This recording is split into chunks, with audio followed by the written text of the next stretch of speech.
ஸ்ரீ குருபியோ நம. நமஸ்காரம். பெரிவாச்சரணம். எல்லாருக்கும் நமஸ்காரம். இன்றைய தலைப்பு என்னன்னு கேட்டிங்க அப்படின்னா, திருமண தாமதம், லேட் மேரேஜ் இவற்றை எவ்வாறு தெரிந்து கொள்வது, கல்யாணம் டிலே ஆகுது இல்லையா, அது எதனால் அப்படிங்கிறத பற்றி நம்ம இப்போ தெரிஞ்சுக்க போகிறோம். ஜாதகத்தில் என்ன மாதிரி கிரகங்கள்லாம் இருந்தது அப்படின்னா லேட் மேரேஜ்னு நீங்களே பார்த்துக்கலாம். ஜாதகம் இருந்தால் கையில் எடுத்துக்கோங்க. இந்த சப்ஜெக்ட்டும் நிறையா பேர் எங்கிட்ட கேட்டாங்க, என்னன்னு தெரியல, நாங்கள் கல்யாணத்துக்கு ரொம்ப நாளாக பார்க்குறோம் அப்படிங்கிறா. இல்லை, ரெண்டு விதமான விஷயங்கள் இருக்குது. தானே லேட்டாகிறது ஒன்று இருக்குது, இவங்களே லேட் பண்ணிக்கிறதுன்னு ஒன்று இருக்குது. புரியுதுங்களா? அதுவாக தானாக லேட்டாகிறது ஒன்று, இவங்களே இப்போ எனக்கு கல்யாணம் வேணாம் அப்படின்னு சொல்லிவிட்டு அப்புறம் வேணுங்கும்போது எனக்கு கல்யாணம் ஆகணுங்கிறதெல்லாம் ரொம்ப கஷ்டம். கல்யாணம் என்பது ஒரு டைம். இப்போ இருக்கிற ஜெனரேஷனுங்களுக்கெல்லாம் நான் சொல்கிறேன், கல்யாணம் என்பது ஒரு டைம். அதுக்குள்ளே நீங்கள் அந்த கல்யாணத்தை முடிச்சிக்கலன்னா நீங்கள் கேட்கும்போது கல்யாணம் நடக்காது. தயவுசெய்து பெரியவங்க சொன்னதில் இப்போ இருக்கிற யங்ஸ்டர்லாம் தயவுசெய்து தாழ்மையோடு கேட்டுக்கொள்கிறேன், பெரியவங்க சொல்கிறத கேளுங்க. புரியுதுங்களா? பெரியவங்களுக்கு உங்களுக்கு ஒன்றும் தெரியாது, எங்களுக்கு தான் எல்லாம் தெரியும், தயவுசெய்து பேசாதீங்க, சரியா? நாளைக்கு உங்களுக்கு ஒரு பெரிய கட்டம் வரும்போது அந்த பெரியவா யாரும் இருக்க போகிறதில்ல. அப்போ திணறு வேலை வழிகாட்டி இல்லாமல் அப்போ என்ன பண்ணுவேளே? இந்த காலத்தில் நல்லது சொல்கிறதுக்கு யாருமே கிடையாது சார். பெத்த தாய் தகப்பான் உங்கள் மேலே அக்கறை இருக்குது, நல்லது சொல்லுவாங்க. தயவுசெய்து இப்போ இருக்கிற யங்ஸ்டர்லாம் கொஞ்சம் கேளுங்க, சரிங்களா? கேட்குறதுல ஒன்றும் தப்பா, நாங்கள்லாம் கேட்டுக்கிட்டு தான் நீங்கள் நல்லாயிருக்கோம், சரிங்களா? அதனால் பேரண்ட்ஸ் சொல்கிறத கொஞ்சம் கேளுங்க, பேரண்ட்ஸ் சொல்கிறத கொஞ்சம் கன்சிடர்ஸ் பண்ணுங்க, சரியா? இப்போது லேட் மேரேஜ் எதனாலங்கிறது கிரக சூழ்நிலைகள் என்னென்னா, உங்கள் ஜாதகம் இருந்தால் கையில் எடுத்துக்கோங்க. சூரியனும் புதனும் ஏதாவது ஒரு தனித்து ஒரு கட்டத்தில் இருந்தால் அவங்களுக்கு லேட் மேரேஜ், இல்லை கல்யாணம் ஆகிறதே ரொம்ப கஷ்டம். இந்த ஜாதகத்தில் இந்த கல்யாணம் நிறையா பேருக்கு ஆகாமல் இருக்காங்க பார்த்தீங்களா? 50 வயசு, 60 வயசு, 45 வயசு நம்ம கல்யாணம் ஆகாத ஜாதகத்தில் எடுத்து பாருங்கோ, சூரியனும் புதனும் சேர்ந்துருக்கும். யாருக்கெல்லாம் சூரியன் புதன் சேர்ந்துருக்கோ அவங்கெல்லாம் ஒன்று இவங்களே டிலே பண்ணுவாங்க, இல்லை அதுவே லேட் ஆகிடும், அப்புறம் இவங்க வேணுங்கும் போது கல்யாணம் நடக்காது. அப்போ ஒரு ஜாதகத்தில் சூரியன் புதன் இணைவு இருந்தால் கண்டிப்பாக திருமணம் ஆவது என்பது மிகுந்த கஷ்டம். டக்குன்னு வந்தால் முடிச்சுட்டுணும். அதுதான் விதிக்கால் மதிமுக்காங்கிறது. இந்த சூரியன் புதன் இணைவு இருக்கிறவங்க டிமாண்டே பண்ணாதீங்க, சரின்னு ஒருத்தன் டக்குன்னு கழுத்தை நீட்டு கல்யாணத்துக்கு இது பண்ணிவிடுங்க. அது லேடிஸாக இருந்தாலும் சரி, ஜென்ஸாக இருந்தாலும் சரி, சரியா?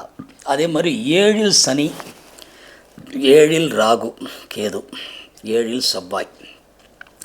உங்கள் லக்னத்திலிருந்து எந்த லக்னமாக வேணாலும் இருக்கட்டும், அதில் 7 சனி ராகு கேது இருக்கிறவங்க கண்டிப்பாக கல்யாணம் லேட்டாகும், இல்லை இவங்களே லேட்டாக ஆக்கிப்பாங்க.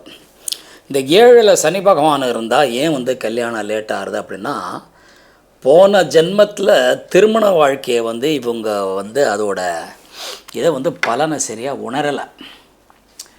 ப்ரீவியஸ் பர்த்தில் இந்த திருமண வாழ்க்கையை ரொம்ப அலட்சியமாக வாழ்ந்துருப்பாங்க. ஸோ அதனால் இந்த ஜென்மத்தில் அதை உணர வைத்து உங்களை கல்யாணத்தை கொடுக்கும். 7இல் யாருக்கெல்லாம் சனி இருக்கோ இவங்களே லேட் பண்ணிப்பாங்க, சொந்த காசை சொல்லி வச்சுக்கிறதுங்கிறது இதுதான். அது மாதிரி 7 ராகு கேது, 7இல் செவ்வாய். அதே மாதிரி ஆண் ஜாதகத்தில் சரியா சுக்கிரன் ராகு கேது இணைவு, பெண் ஜாதகத்தில் செவ்வாய் ராகு செவ்வாய் கேது இணைவு இருந்தால் கண்டிப்பாக லேட் மேரேஜ் ஆகும், சரிங்களா? அப்படி சீக்கிரம் ஆச்சு அப்படின்னா கொஞ்ச நாள் மேரேஜ் லைஃப்பில் ப்ராப்ளம் இருக்குது, அதுக்கப்புறம் பின்னால் சரியாக போயிடும். யாருக்கு? செவ்வாய் ராகு செவ்வாய் கேது லேடிஸ்க்கு இருந்ததுன்னா திருமண வாழ்க்கை ஆரம்பத்தில் கொஞ்சம் தகராறாக இருக்கும், அப்புறம் பின்னாடி சரியாக போயிடும். அப்போ இந்த செவ்வாய் ராகு செவ்வாய் கேது பெண்களுக்கு இருந்தால் 26 வயசுக்கு மேலே கல்யாணம் பண்ணும்போது சூப்பராக இருக்கும், சரியா? அதே மாதிரி இந்த சூரியனும் புதனும் இருந்தது அப்படின்னா பெரும்பாலும் திருமணம் நடப்பது அரிது. அப்போது திருமண தாமதத்துக்கு இதெல்லாம் தான் காரணம். 7இல் கண்டிப்பாக சனி பகவான் இருக்கிறவங்க அவங்களே லேட் பண்ணிப்பாங்க கண்டிப்பாக. அதனால் அதெல்லாம் லேட்லாம் பண்ணிக்காமல் டக்குன்னு நீங்கள் நட்டையாக இருக்குது, குட்டையாக இருக்குது, இவ்வளோ சம்பளம் இல்லை, அவ்வளோ சம்பளம் இல்லை, வேலை செய்கிற பெண்ணு தான் வரணும், அப்படி வரணும், இப்படி ஏதாவது நீங்கள் கண்டிஷன் போட்டால் லேட்டாக ஆகும். லேட்டாக ஆக ஆக கடைசியில் கல்யாணமே ஆகாமல் போய்டும். ஸோ அதெல்லாம் வேண்டாம், சரிங்களா? ஸோ எல்லாருக்குமே நீங்கள் வந்து அதாவது திருமண வாழ்க்கை வந்து இருக்குது. நிறையா பேருக்கு ஏன் ஆகாமல் இருக்குன்னா இவங்களே பண்ணிக்கிறது தான். அது அதான் சொல்கிறேன், விதிக்கால் மதிமுக்கால். அந்த ஆக வேண்டிய வயசில் கண்டிப்பாக ஏதாவது ஒரு கண்டிஷன் போட்டு இவங்க ஸ்கிப் பண்ணியிருப்பாங்க, கண்டிப்பாக பண்ணியிருப்பாங்க. அது வந்து என்ன ஆகும், கர்மா ஜாஸ்தியாகி அது வந்து அப்படியே லேட் பண்ணும்.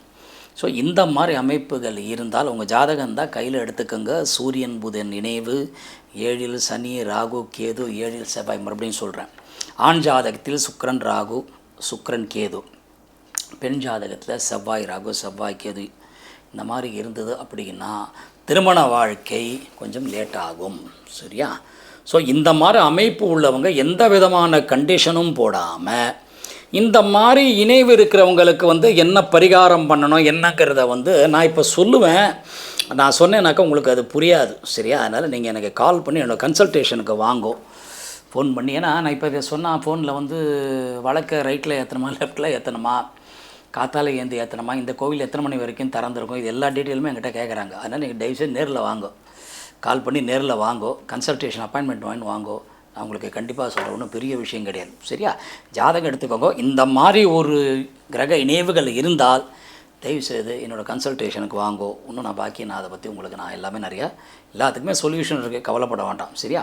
மீண்டும் அடுத்த தலைப்பில் உங்களை சந்திக்கும் வரை சென்னை சிட்லப்பாக்கத்திலிருந்து ஜெகதீஷன். நமஸ்காரம், வணக்கம்.